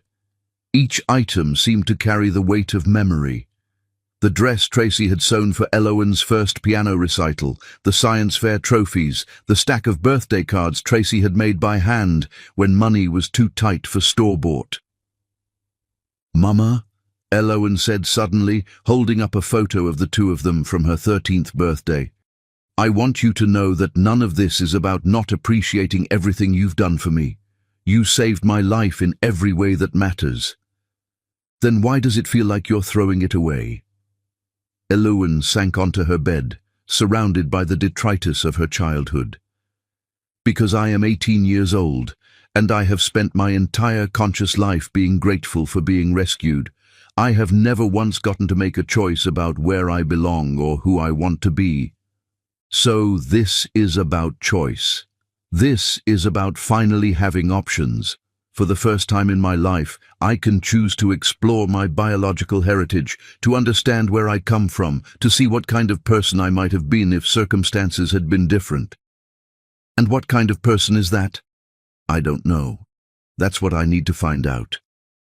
Tracy looked around the room, the purple walls she'd painted with such hope, the bookshelf filled with stories they'd read together, the desk where Elowen had done homework while Tracy worked her second job. "When you find out who you're supposed to be," Tracy said quietly, "I hope she's someone who remembers the woman who loved her unconditionally for 16 years. "She will," Elowen whispered. "She will." The next week passed in a blur of final preparations. The Harpers called daily to coordinate travel arrangements, discuss summer plans, and offer reassurances that Tracy would always be welcome to visit. Their generosity felt like condescension, the kind of magnanimous gestures wealthy people made when they'd won and could afford to be gracious. On the morning of Elowen's departure, Tracy drove her to the airport in the same Honda Civic that had brought her home from the foster home 16 years earlier. The symbolism wasn't lost on either of them. "I'll call you every day," Elowen promised as they stood in the departure area, watching travelers rush toward gates and destinations and new lives. "You don't have to," Tracy said. "You'll be busy discovering who you're meant to be." "Mama, please don't be like this. This isn't goodbye forever. I'll be back for holidays, for visits. Nothing has to change between us." But everything had already changed. The moment Elowen announced her plans in her graduation speech, the balance of their relationship had shifted irrevocably. Tracy was no longer the primary parent, the decision-maker, the person Elowen turned to first. She was now one of several adults in Elowen's life, competing for attention with people who had biological claims and unlimited resources. "I love you, baby girl," Tracy said, hugging her daughter one last time. "Be happy. Be everything you want to be." "I love you too, Mama Tracy. More than you'll ever know." As Tracy watched Elowen walk toward the security checkpoint, rolling suitcases packed with 16 years of memories and dreams, she realized that she'd spent so long preparing her daughter to leave that she'd never prepared herself to be left behind. The college fund sat untouched in the bank, $600,000 that Elowen no longer needed, that the Harpers had made irrelevant with their own resources. 16 years of Tracy's life distilled into numbers that represented dreams that would never be fulfilled the way she'd imagined. That night, alone in an apartment that echoed with absence, Tracy sat in Elowen's empty purple bedroom and tried to remember who she'd been before she became a mother. But the woman who'd existed before Elowen felt like a stranger, someone from another lifetime who'd had different priorities and smaller dreams. For 16 years, Tracy's identity had been defined by a single role: Elowen's mother. Now she was going to have to figure out who Tracy Shannon was when she wasn't needed, when she wasn't chosen, when she wasn't the center of someone else's universe. The graduation diploma hung on Elowen's wall, next to photos of their life together.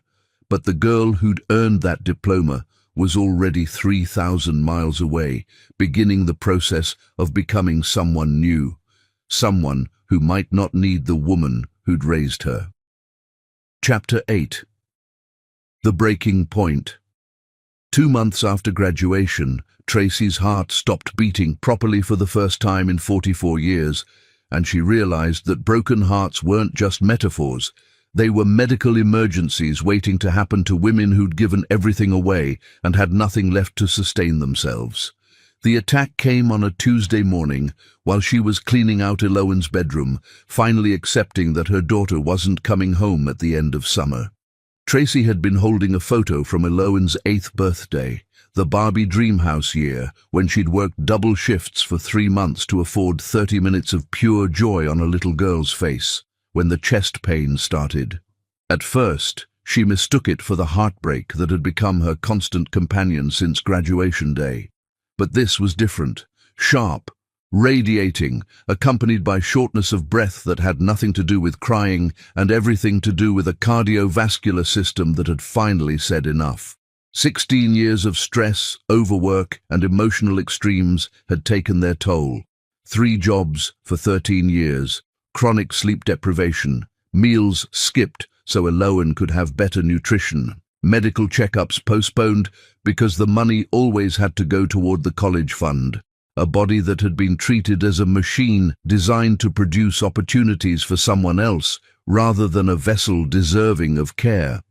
The paramedics found her on Elowen's bedroom floor, surrounded by boxes of memories she'd been cataloging for a daughter who was 3 states away, learning what it felt like to live with people who shared her DNA. "Ma'am, can you tell us your name?" The EMT's voice seemed to come from very far away. "Tracy Shannon," she managed. "My daughter. I need to call my daughter." "Let's focus on you right now, Ms. Shannon. We're going to take good care of you." But Tracy had spent 16 years believing that taking care of herself was secondary to taking care of everyone else. Even as they loaded her into the ambulance, her primary concern was that Elowen would blame herself, would feel obligated to interrupt her summer of discovery to tend to the woman who'd raised her. The emergency room at VCU Medical Center was a symphony of controlled chaos that Tracy, as a social worker, knew well from the other side. She'd brought countless children here over the years, kids with suspicious bruises, teenagers in crisis, families in meltdown. Now she was the emergency, the crisis, the person other people would write reports about. "Miss Shannon, you've suffered what we call stress cardiomyopathy," Dr. Lisa Chen explained hours later, when Tracy's vitals had stabilized enough for conversation. "It's sometimes called broken heart syndrome, though that's not a medical term we typically use. Broken heart syndrome." The irony was so perfect that Tracy almost laughed. The good news is that it's usually reversible with proper care and stress management. The concerning news is that your body has been operating under severe stress for what appears to be years. Your blood pressure is dangerously elevated, you're showing signs of chronic exhaustion, and your nutrition levels suggest you haven't been taking proper care of yourself. "I've been taking care of my daughter," Tracy said quietly. "I understand that. But Miss Shannon, you can't take care of anyone else if you don't take care of yourself first. Your body is telling you that it can't sustain the level of stress you've been carrying." Dr. Chen's words echoed what Lyra, Dorian, and half a dozen other people had been trying to tell Tracy for years. That martyrdom wasn't the same thing as motherhood, that sacrifice without self-care was just slow-motion suicide. "Do I need to call anyone for you?" Dr. Chen asked gently. "Family? Close friends?" Tracy stared at the hospital ceiling and tried to figure out how to answer that question. Her daughter was in California, 3 weeks into her summer of authentic living with her biological parents. Her mother, Indira, lived in assisted living and didn't need the stress of Tracy's medical emergency. Her sister Daphne was managing her own family crisis with teenage twins. "There's someone," she said finally, thinking of Dorian's kind eyes and patient heart. He arrived within an hour, still wearing his work clothes and carrying flowers from the hospital gift shop. Daisies, simple and cheerful, and exactly what someone would choose if they wanted to bring hope without romantic implications. "Hey there," he said softly, settling into the uncomfortable chair beside her hospital bed. "How are we feeling?" "Like 16 years of bad decisions just caught up with me," Tracy replied honestly. "I don't think loving that girl counts as a bad decision." "Doesn't it?" The question came out more bitter than Tracy intended. "I spent 16 years building something I thought was permanent, and she walked away from it in a single speech. I worked myself literally into the hospital for someone who decided I was temporary." Dorian was quiet for a long moment, studying her face with the careful attention she remembered from their brief courtship years earlier, back when she'd believed there might be room in her life for something beyond Eloan's needs. "You know what I think," he said finally. "I think you raised a girl to be independent, confident, and capable of making her own choices. And now you're angry that she's doing exactly what you trained her to do." "I trained her to abandon the people who loved her.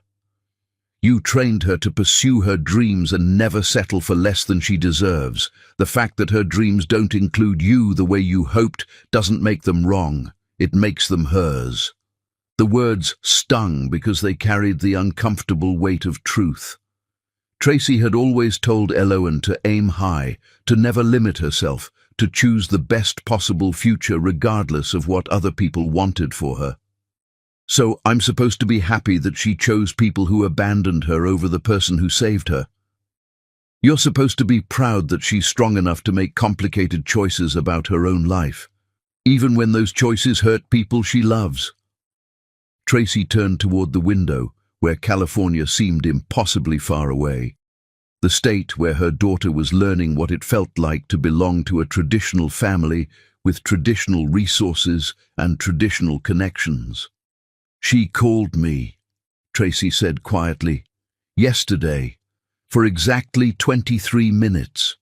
The call had been everything Tracy had feared and more. Eloan had seemed genuinely happy, bubbling with enthusiasm about her internship at Sterling's company, her weekends at the family beach house, her upcoming Europe trip with Maeve. "How are you feeling, Mama?" she'd asked, and Tracy had heard genuine concern in her voice. The kind of worry you'd have for an elderly relative you cared about but didn't depend on. "I'm fine, baby girl," Tracy had lied. "Tell me about your summer." And Eloan had talked for 20 minutes about her new life, the cousins she'd never known existed, the family traditions she was learning, the sense of belonging she'd never experienced before. "It's amazing, Mama," she'd said. "For the first time in my life, I'm around people who just understand me. I don't have to explain anything. I just fit. I just fit." The phrase that confirmed everything Tracy had feared about their relationship, that 16 years of love hadn't been enough to make Eloan feel like she truly belonged. "I should go," Eloan had said eventually. "Sterling's making his famous barbecue tonight and the whole extended family is coming over." The whole extended family that had suddenly materialized to welcome the prodigal daughter home. "I love you, Mama," Eloan had added, almost as an afterthought. "I love you too, baby girl." But love, Tracy was learning, wasn't the same thing as need, wasn't the same thing as choice, wasn't the same thing as belonging. "She's found her people," Tracy told Dorian now, tears starting despite her best efforts. "And I'm not one of them." "Maybe not," Dorian said gently, "but that doesn't erase 16 years of love. That doesn't make you less important to who she became." "It feels like it does. It feels like I was just keeping her warm until her real family could claim her. Or maybe you were the person who kept her safe and loved and whole until she was strong enough to explore all of her possibilities, including the ones that don't include you." That evening, After Dorian had gone home and the hospital had settled into its nighttime rhythm, Tracy made the phone call that would change everything. She called her lawyer first, then her accountant, then her sister Daphne to witness the conversation that would transfer $600,000 from Elowen's college fund to 8-year-old Aria Shannon, Daphne's daughter, Tracy's niece, the little girl who still called her Mama T and sent handmade birthday cards. "Are you sure about this?" Daphne asked, her voice careful over the phone. "I'm sure," Tracy replied. "Elowen has found her family. They can fund her future. This money was supposed to be a mother's love converted into opportunity. Since she doesn't see me as her mother anymore, it should go to someone who does." "Tracy, honey, you're making this decision while you're hurt and angry. Maybe you should wait. I've been waiting for 16 years for someone to choose me first. I'm done waiting." The paperwork was completed by Thursday. By Friday, the college fund that had represented Tracy's entire adult life belonged to someone else. Elowen called that weekend, her voice tight with something that might have been panic or might have been guilt.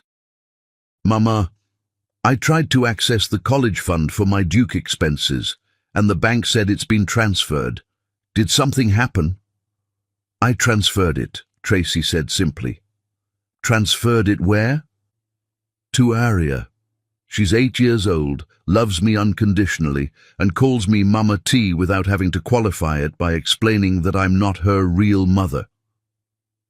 The silence that followed was so complete, Tracy wondered if the call had been dropped. "You gave away my college fund?" Elowen's voice was small, shocked. "I gave away the money I saved for the daughter I raised. Since you've made it clear that you prefer the parents who abandoned you to the person who chose you every single day for 16 years, they can fund your future." "Mama, that's not fair. You know I love you. You know I'm grateful."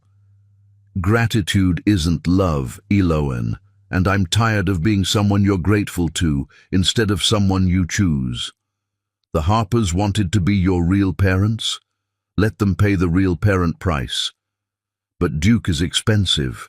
Without that money, you'll have to live like I've always lived, making the best choices available with the resources you actually have, instead of depending on someone else's sacrifice." "That's not what I wanted. I never asked you to sacrifice everything for me." "No," Tracy said quietly, "but I did it anyway, because that's what mothers do for the children they choose to love. And now you've chosen other people to be your real family, so they can make the real family sacrifices." After hanging up, Tracy sat in her hospital bed and wondered if she'd just made the best decision of her life or the worst mistake of her broken heart. But for the first time in 16 years, she'd chosen herself first. And that felt like the beginning of learning how to heal. The money was gone. The daughter she'd raised had chosen another family. The future she'd planned was shattered. But Tracy Shannon was still alive, still breathing, still capable of building something new from the ashes of her old dreams, even if she had no idea what that something might be. Chapter 9. The Reckoning. The rage that brought Elowen Kelly Shannon back to Richmond arrived in a rented BMW at 11:47 p.m. on a Thursday in November, 6 months after she'd walked away from 16 years of love to discover her authentic self with people who shared her DNA and her sense of entitlement. Tracy heard the car door slam from her bedroom window, a sharp, angry sound that cut through the humid Virginia night. She'd been expecting this confrontation since transferring the college fund 4 months ago, counting down the days until Elowen's summer of discovery collided with the reality of consequences. The pounding on the apartment door confirmed what the BMW had announced. Her daughter was furious, desperate, and probably realizing for the first time that love without gratitude could disappear just as completely as parents without resources. Tracy took her time answering, moving slowly despite her fully recovered heart, taking small satisfaction in making someone else wait for once. Through the peephole, she saw Elowen pacing like a caged animal, her face flushed with indignant anger. "I know you're in there, Mama," Elowen called through the door. "Please, we need to talk." "Mama. Not Tracy, not the woman who raised me. Mama." The title came back when she needed something. Tracy opened the door to find a stranger wearing her daughter's face. 4 months with the Harpers had completed Elowen's transformation into someone Tracy barely recognized. Expensive sundress, designer sandals, jewelry that caught the hallway light with confident gleam. Her hair fell in professional waves, and she carried herself with unconscious arrogance. But her eyes were wild with something that might have been panic and might have been the first stirrings of genuine regret. "Hello, Elowen," Tracy said quietly, not moving aside. "You look prosperous. Can I come in?" "Please. I drove straight here from Charlotte." Tracy stepped aside, and Elowen walked in with hesitant movements, her eyes sweeping over the living room.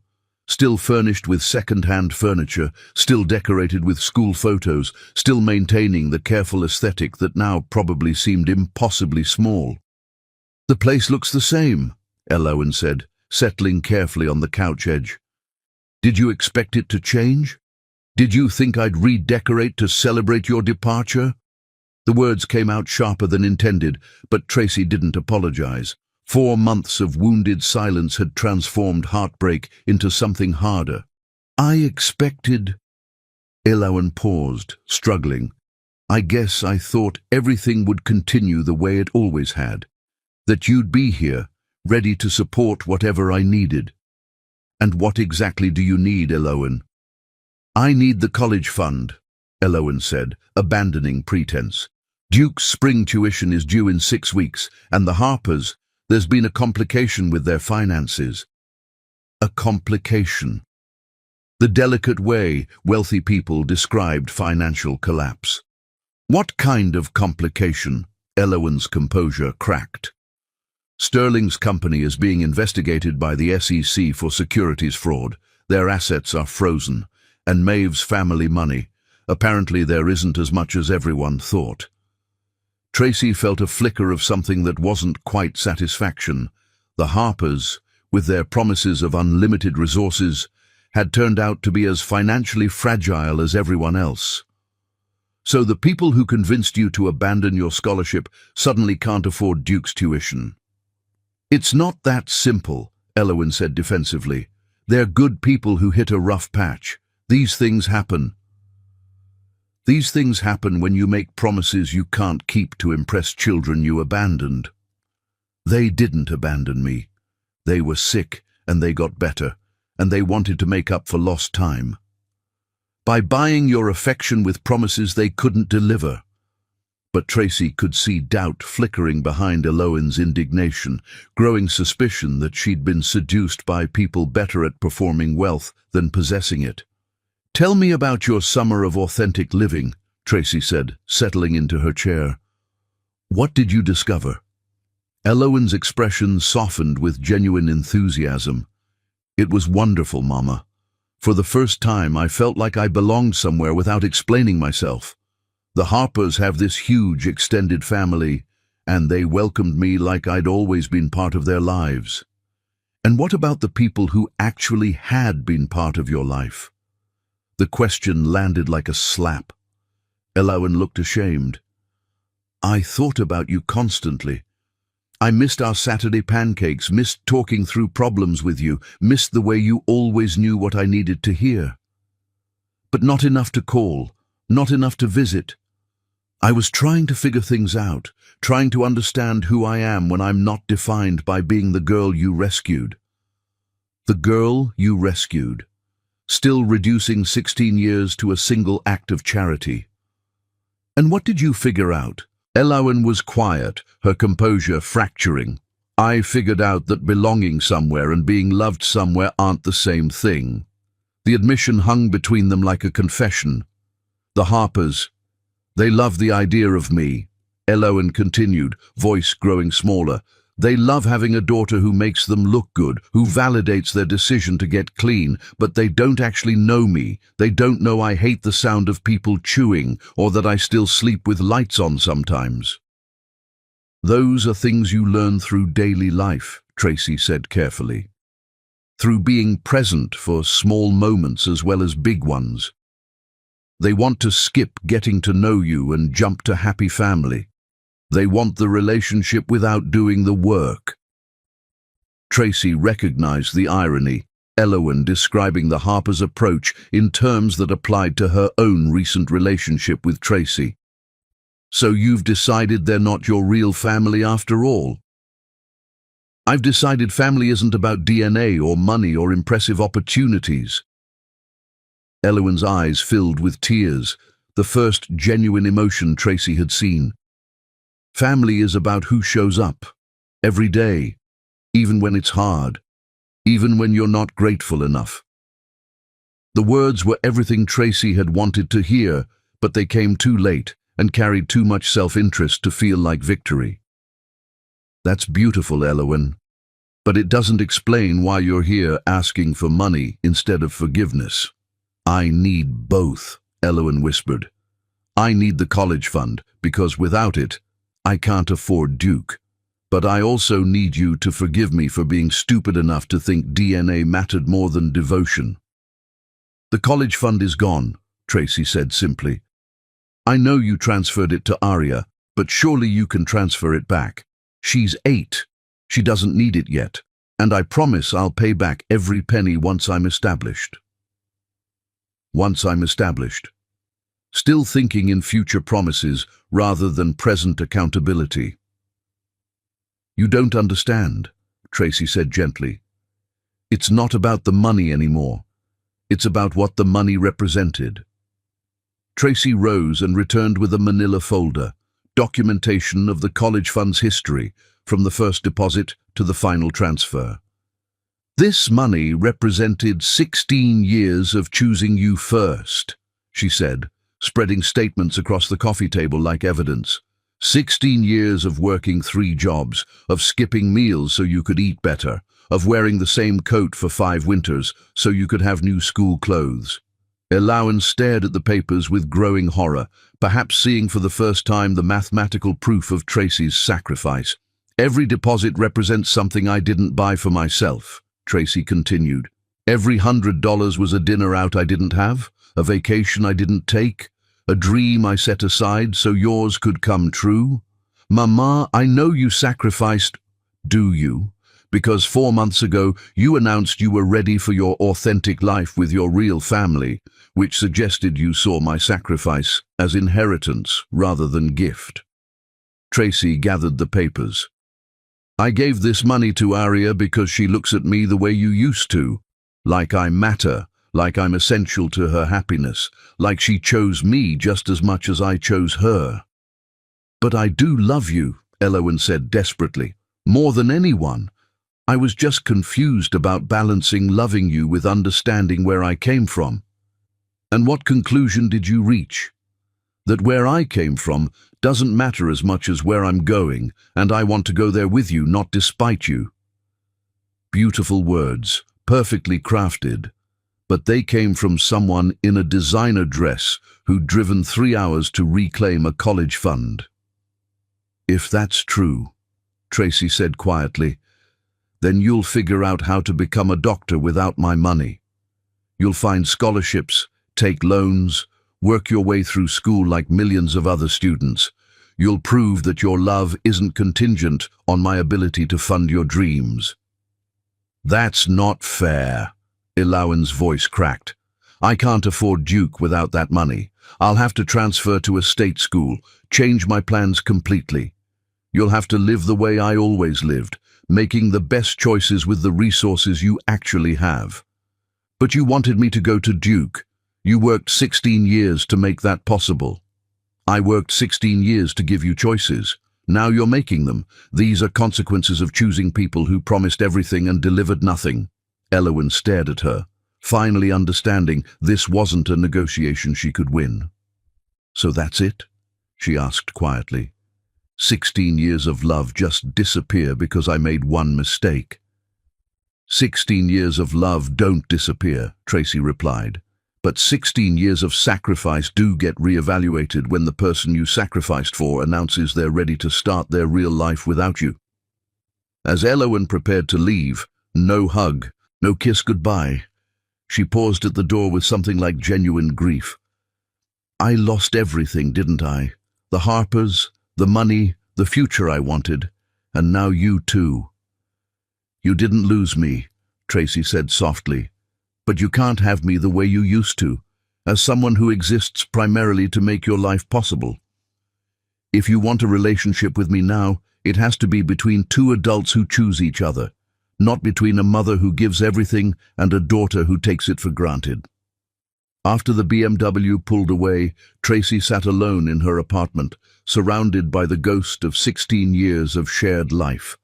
She'd gotten her reckoning, but it felt nothing like victory. Elowen would find another path to medical school. The girl she'd raised was too determined to let financial obstacles derail her dreams permanently. The question that would haunt Tracy through sleepless hours wasn't whether Elowen would succeed, but whether she'd learned anything from the spectacular failure of her summer of authentic living, whether she'd finally understand the difference between being chosen and being claimed, whether some relationships, no matter how much love had built them, were too damaged by assumption and entitlement to survive.